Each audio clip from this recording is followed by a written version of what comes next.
ভাই ওই যে মুন্না।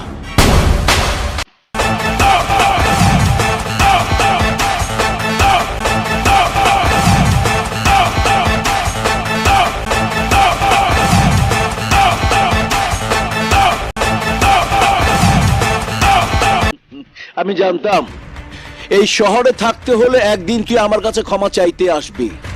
যা, ক্ষমা করে দিলাম। আরো একটা জিনিস তোকে দিতে হবে।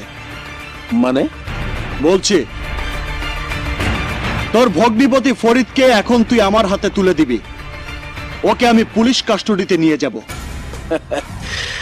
আমার বাড়িতে ঢুকে আমার ভগ্নিপতিকে তুই পুলিশ কাস্টডিতে নিয়ে যাবি? তোর এতই ক্ষমতা?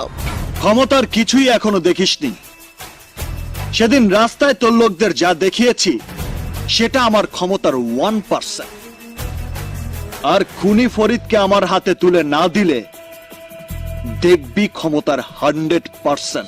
হাই ভোল্টেজ 440 মারবো এখানে, আর লাশ পড়বে 10 মাইল দূরে। এই, আমার ফ্যামিলি ম্যাটার নিয়ে তুই আর একটা শব্দ উচ্চারণ করলে জান নিয়ে তুই ফেরত যেতে পারবি না। এটা তোর ফ্যামিলি ম্যাটার না, আমার ফ্যামিলি ম্যাটার। তোর খুনি ভগ্নিপতিকে আইনের হাতে ধরিয়ে দেবার উপর নির্ভর করছে আমার পুলিশ ভাইয়ের মান সম্মান ভবিষ্যৎ। ওকে এখন আমার হাতে তুলে না দিলে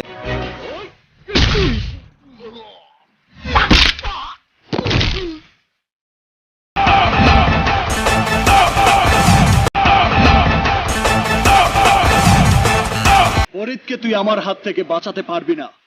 কারণ আমার ভাইকে আমি কথা দিয়েছি আগামী 72 ঘন্টার মধ্যে ওকে তুই কোর্টে হাজির করবি। না হলে ওকে খুঁজে বের করে গলায় গামছা পেঁচিয়ে তোর সামনে দিয়ে টানতে টানতে নিয়ে গিয়ে খবর করে দেব।